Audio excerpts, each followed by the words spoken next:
রাজশাহী ১ আসনের জামায়াত প্রার্থী মুজিবুর রহমান রাজনীতি এবং বই লিখে বছরে আয় করেন ৩৬ লাখ টাকা।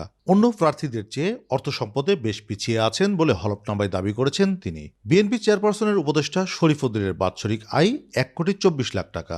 তিনিও ওই আসনের প্রার্থী। রাজশাহী ২ আসনের প্রার্থী মিজানুর রহমান মিনুর বছরে আয় ৮ লাখ টাকা। তাদের দেয়া তথ্যে কেউই ঋণখেলাপি নন। ভবিষ্যৎ হোক নিরাপদ, বিনিয়োগ হোক বিশ্বস্ত, আর আমার পছন্দ সল্ট বে।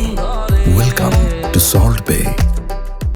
সুশাসন বিশ্লেষকরা বলছেন, প্রার্থীদের বেশিরভাগই তাদের হলফনামায় তথ্য গোপনের প্রবণতা আছে। ফলে আবারও শঙ্কা থাকছে সততা, স্বচ্ছতা ও জবাবদিহিতা নিয়ে। শুধুমাত্র ওই আরপিও বা আমাদের নির্বাচনী আইন অনুযায়ী হলফনামা জমা দেওয়ার জন্যই আমরা জমা দিচ্ছি, কিন্তু হলফনামায় যে অসত্য তথ্যগুলো আমাদের অনেক প্রার্থীরাই দিচ্ছেন, সেটা কিন্তু যথাযথভাবে তদন্ত করে যে ব্যবস্থা নেওয়ার যে সুযোগটা আমাদের রয়েছে সেটা আমরা করছি না।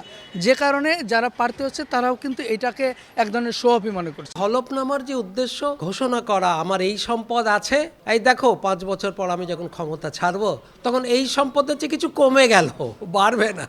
কিন্তু ঘটছে তো উল্টোটা, অবিশ্বাস রাজনীতিবিদদের প্রতি।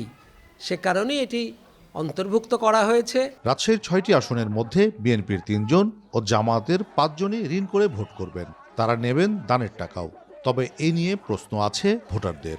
প্রার্থীরা যেটা বলতেছে হলফনামায় আপনার ধার কর্য বা ঋণ যেটাই বলেন না কেন, এটা আমার মনে হয় যে সঠিক তারা তথ্য দেয় না। জাতীয় সংসদ নির্বাচন করতে গেলে যে পরিমাণ অর্থের প্রয়োজন আছে, এটা ধার করে আসলে মেটানো সম্ভব না। হয়তো বিষয়টা তাদের অন্য কোনো অর্থের উৎস থাকতে পারে, কিন্তু তারা এটা গোপন করছে। যে প্রার্থী তার যদি কোনো এবিলিভ না থাকে তাহলে সে কী করে নির্বাচন করবে? ধার করে কোনো নির্বাচন করার এটা যোগ্যতা আমি মনে করি না যে এটা যুক্তিসঙ্গত না। প্রার্থিতা চূড়ান্ত করার আগেই হলফনামার তথ্য যাচাই বাছাইয়ে নির্বাচন কমিশন রাষ্ট্রীয় বিভিন্ন সংস্থাকে ব্যবহার করতে পারে বলে মত এই বিশ্লেষকদের। কাজী শাহেদ, দেশ টিভি, রাজশাহী।